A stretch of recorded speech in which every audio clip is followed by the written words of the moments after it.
Yo, what's going on? It's VolcanoBeats and Sampler King live from the lab. This week's topics, man, is 3 VSTs. A bass synthesizer, a collection of synthesizers, and a drum machine. We gonna talk about it. Before we do that, do me a favor, hit that like, hit that subscribe, hit that share. I need all the help I can get. Let's go, man. Coming to the studio. Hey, wipe your feet, man. Let's go.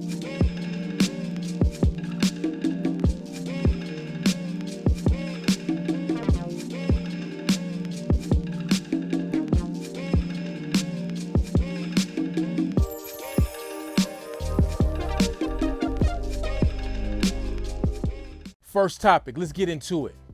The Moog Mariana, whatever you say, synthesizer. First impressions of it, when you see it, it looks just like a Minotaur in my opinion. And kind of like a one, like it's got that lineage, that Minotaur-ish, one-ish type of look to it. It's way more advanced than a Minotaur. Not as advanced as a one, but it's way more advanced than a Minotaur. Dual layers. So it's basically like 2 synthesizers stacked, kind of like that Moog one. So it's basically like you having 2 Moog synthesizers that you can stack on top of each other. Each layer has 2 oscillators and a sub oscillator. Stereo filter, which I got my qualms about that because they implemented that stereo filter thing great on the Matriarch, but I got a Moog Voyager and that thing kind of like, that stereo thing they deal with that sucks. But obviously they got way better since then and it works a lot better. So they got a stereo filter, and the craziest thing about this one, it has a sub oscillator filter. So you can filter the sub oscillator, which at first I was like, what's the point of that? Because it's a sub oscillator, it's gonna be already low, but you might just wanna be just crazy, super low end filter, you might want punchy top. So that's nuts that it has its own filter. I love that. Each layer has effects. So it's got chorus and delay for each layer. So you can have chorus on the top layer and delay on the second layer, then your sub acting a fool down there because it's getting filtered. Yeah, I like it. I like the fact that it's a VST, it's a standalone synth, and it's an iPad. Moog has really pushed the envelope when it comes to this new technology to its full advantage, man. Because majority of their synths now and their effects can be used on your computer, your phone, or your iPad, which is nuts. I like the fact that you can do that with this one. It's definitely a must cop. It's 50 bones. You can't go wrong with that. Even, especially if you're not one of the people who just love having synthesizers like me, man, because I got like 5 Moogs. This one's gonna fit right in because I was looking for like more of a super low punchy Moog bass, because even though I got all those Moog basses, there's only one that really gives me that super low, and that's the Sub 37. The other ones give me more of a punchy high low. So the Minotaur's got a super low to it. I was gonna buy a Minotaur, but I'm kind of glad I didn't now because I got this joint for 50 bones and I could just pull it up, because every beat you hear from me got Moog on it, man. Like whether it's one of my actual synthesizers or the Universal Audio, the Moog filter, I got that on everything. Every time I record bass in, no matter if it's VST or if hardware, I put that Moog bass over. So I love the sound of like Moog oscillators and filters. So I know that sound, and I say this one stays true to the sound. Like I say, you could get a lot more lows with this one because it has that sub oscillator, which is nice. Just the modulation, you almost able to modulate everything to everything, which you obviously you can't do on real Moogs unless I never had a one, but unless you could do it on the one, there's no other Moog that you could just modulate everything to everything. The subsequent comes close, but obviously not everything. So yeah, I like the modding capabilities. I like the effects on it. I like the sound of it. Like I say, it sounds like a real Moog, and I know that's cliche, but it really does. It sounds like a real Moog, and I like it. It's keeping me from buying the Minotaur. And the last thing that makes it nuts is the interconnectivity with the Moog effects pedals. I got a couple of those pedals myself, and patching that stuff isn't always it's not always the cleanest exercise, you know what I'm saying? But if you got those plugins, you bought the plug-in bundle. I got a couple of them. I didn't buy the plug-in bundle when it was on sale. And you know how that works. If you don't buy something on sale and you see it later, you like, man, I don't want that, man. I could have bought it for that last month. Now I want it, and it's double the price. So I didn't buy the full effect suite, but I'm probably gonna buy it because it's on sale right now, and I think you can get both of them for like 200 bones right now. The Moog Mariana and the effects little suite. The CV connectivity, like you actually working on real synthesizers, is nuts to me. That really excites me. When I first saw the video for that, that's what made me wanna get it. So I grabbed it, loving it, and I said I'm gonna grab the whole effects bundle. It's top notch A1. It's one of the best bass synthesizers I've ever heard. Because of the capabilities of having the dual layers, that makes it nuts. Yeah, that's about it, man. Like that, I think you should copy for sure.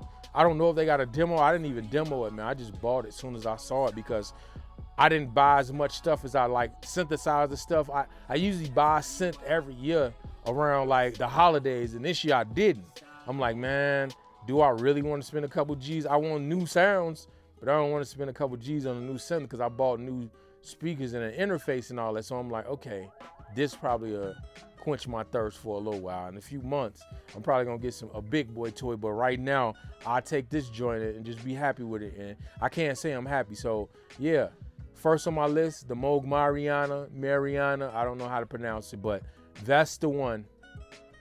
Get that joint, it's heat. All right, next on the list is the Arturia V Collection X, the brand new number 10. Let's talk about it. So the V Collection, it feels like a new one is coming out every year.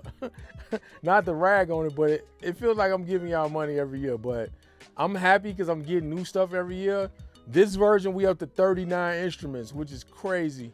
And I think my update price is only like $100. So yeah, that's a no-brainer, man. Especially because we get like 5 or 6 new things with it. I haven't downloaded anything yet, but we get like 6 things new with it. That's the CP70 piano. You get the TB303, and you also get the Mini Freak, the new joint they got. The big boy or the Micro Freak. I had the Micro Freak briefly, but I couldn't get with that keyboard. It was weird. So I probably end up getting a Mini Freak in the future, but this will hold me over for now. Which is nuts because it's a digital synth. So basically, this is not a recreation. They put the whole synth inside of the V Collection, which is nice. You get the augmented piano, brass, and the woodwinds. And they redid some of the ones they had in the past. So that's cool. They redid some of the GUI. The V Collection, I keep up with it. I may not. A lot of times I buy it like when it's on sale. So I always feel like I'm buying a new one coming out because they always put it on sale when they about to bring a new one out. But I don't care as long as I stay up to date with the new instruments. And I never buy any of their single instruments. So it's not like I bought something and be like, man, Joe, now I gotta upgrade and I only get like 3 things. Nah, I'm getting a full upgrade for my $100. I'm cool. So I upgrade I've been upgrading every year since like version 5, it feel like. So yeah, for like 5-6 years in a row, it seemed like they came out with a new one every year. And I'm not gonna complain too much because the people brand new gotta pay that $600. I'm not gonna complain. I only gotta pay $100 to update it. And I don't have to update it. So let me be quiet. I don't have to update it at all. But that is on my list. That's on my 2024 list. I played around with the demos. I haven't upgraded anything yet. But yeah, this thing is nice, man. I've been a long time user. I was cleaning out my garage like a week ago and I found the box to like V Collection 3 with the manuals in it. Like, I'm like, man, dang, I've been getting V Collections all this time. It was number 2. I remember I bought it off eBay from this dude for like 50 bones. This was like 15 years ago. Yeah, a little bit. Yeah, probably about 15 years ago. It was like V Collection 2. I got it and I updated it to the newest from the disc that he gave me and the serials he gave me. So I've been updating since. I haven't had to buy the full version since I bought the $60 version from some dude on eBay. So yeah, but it was nice, man. I've been rocking with him that long. Only thing I've had longer is probably Complete. I had Complete probably about 2 or 3 years earlier from that. It's crazy though. This joint is worth it for just the the updates to all the synths, man, I would have did it, because they updated and made them just like more fun to use, man. Cause like some of those synths, like the older ones, like it was starting to feel like a chore just to open them up. I'm glad they updated those. They made them a little bit easier to use, a little bit easier on the eyes. They sound the same. We all know the Arturia sound, they second to none when it comes to like replicating those old synths. So you know you ain't gonna go wrong there. But like I said, that Mini V alone is probably worth my update. I mean, Mini Freak alone is worth my update. Because that Mini Freak, I was gonna buy it for like 600 bucks. Now I got it on my computer for 100 bucks with other stuff. So yeah, you can't go wrong with it. If I was just giving this recommendation to a cat the other day, man, if you starting out, you don't have any sounds, I say grab Complete. And after you get Complete, if you need something else, go grab the V Collection. That's how highly it is rated on my list, even over my synthesizers and stuff. Because if you don't got this synthesizer addiction, I don't want to give it to you. You can just use Mini V and have that Moog bass. Feel me? Or what's another dope one in there? What I wish they would do though is bring back Spark, because it's versions of the V Collection that had Spark in it. That's what's missing. You need a drum machine for all this stuff, man. So if I can start a petition to send the Arturia, put Spark back in there. We need the drum machine back in there. So I think that's the only flaw, like with them putting everything back. Where's Spark? Bring Spark back, man. We need that in there, because I know everybody got their own drum stuff, but we talking about a complete collection. If you add Spark in there, you got a complete collection. You don't need to worry about none. You got all your vintage drum machines. You got all your vintage synthesizers. That's why, in my opinion, the Arturia is the king, because they mastered the vintage. So put the drums back in there. They gave us the 303 now. Yeah, man, it's a must cop, especially if you got it already. Just update it. Wait till it go on sale. I'm not saying update it for $200-300, but when it go on sale for 100, 120, update it. Almost every beat I make got the Analog Lab in it. I may not use the full thing, but I got Analog Lab in there because I need some sounds, I need some pads, I need some bass. So I always run to the Analog Lab. So yeah, V Collection X. You got it, get it ASAP. If you don't got it, wait till it go on sale, but get it. All right, last on my list is the D16 Nepheton 2. What is it? It's, at first I would call it an 808 clone, but now they took it so far I can't even call it an 808 clone. I say it's just derived from the 808. It's a VST drum machine. Like I say, it derives from the 808, so it's got the classic 808 sounds. It's got more sounds now. They added a vast library in there, so you got way more sounds than in the past. You got presets that sound pretty dope. You got an effects section, 2-bus effects section. It's a pretty nice update. The first time I used this joint probably was like 2015, 16-ish or something like that. So this was a much needed update, because they updated a lot of their other stuff, man. Like the Decimort and a few other things. They updated them to version 2, so it was only a matter of time that this one was coming. This was the first one I had used from their company, so I found them.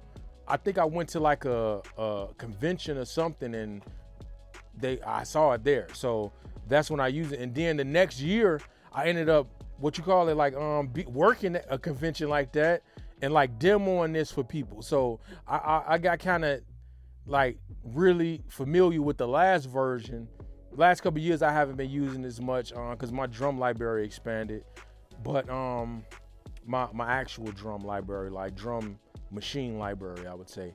So, but this thing is authentic as an 808 can be, man, other than like having a real thing in real life. I like the new drag and drop features they got in there. So the old one felt like he was kind of stuck inside of there. This one feels like it's just a part of the process rather than it being the process like it felt on the last one, which is nice. Like I said, they got effects. You can control dynamics on each instrument, which is nice. It just got the usual instruments, just like on any 808, kick, snare, clap, cymbal, rim shot, open hi-hat, close hi-hat, all the usual suspects when it comes to an 808 drum machine. But like I say, they did a lot of nice little sound design and gave you some nice presets, which helps you out because you may be looking for that style of drum machine or a style of like beat making, but you might want the sounds to have the 808 texture, but it be a little bit different. They got a lot of sounds that's nice in that library. D16 always got like things going on with their plugins and their bundles and stuff, so you might want to wait on it. I don't know, but I don't know if they have a demo either. I just copped that joint as soon as I saw it. So if they have a demo, I would advise you to try it out because the D16 Nepheton way is a little bit different. You got to get used to it because it still got some of the DNA from the old one. So it's still the same, which is basically their take on the 808. You know what I'm saying? Like I had used the Nepheton before I used the real 808. So I used the Nepheton and then for like 6 months I was working on the real 808. So it's not the same. It's not this, like it's kind of the same when it comes to building the beats, but it's not the same. When you get on a real 808, you like, man, this is nothing like people acting like it is, man. Like you got to build this thing totally different. So it's not the same, but it sounds pretty good for a computer rendition of it. Feel what I'm saying? Yeah, like it's got, like I say, they gave you more control over the actual drawing of the notes now. Now they got it like a piano roll way almost. You didn't have anything like that on the last one. Now we got a piano roll, so we just click stuff. Also, you can put it in live mode where you can actually play stuff. So that's cool too. The last one just had the regular step sequencing. So obviously the regular step sequencing will never go away, but now they added the live mode where you can actually play whatever you're trying to play in. So that's nice. But yeah, it's a dope drum machine. I say if you're looking for different sounds and you want it to feel like you actually on a drum machine rather than just dragging and dropping samples, it's definitely a good cop, man. Especially if you are the type like I am that like vintage type of sounds when in my production. So it definitely is right up my alley. It's one of those things that I'm like, man, I forgot about the old one. I used to use that one all the time like 4 years ago. So it reminded me like, dude, yeah, this thing is pretty nice. It sounds good. And it keeps me from buying an 808 clone because I was thinking about getting an RD8. Probably not gonna get it now because that thing is kind of weird when it comes to like programming anyway, man. The RD9 was too, that's why I got rid of it. But I recommend this over those clones unless like you playing live and you actually, or you sending the drum sounds through some distortion pedals and stuff like that before you get in. But other than that, the real raw sound of just the of the 808 sound, infused with some effects, infused with a better way of like actually drawing the notes out and everything, yeah, the Nepheton 2 is for you. So you should cop that joint. Why not, man? Like I say, demo it if you can. If you get it less than what it is right now, I would. They give you those coupons when you done bought things from them before, so you might have a decimal or something. You might have a coupon in your account that you may not even know about. Take $10-15 off. It'd be even cheaper. So yeah, Nepheton 2, one of the best 808 clones on the computer. I love the last version. I'm loving this one.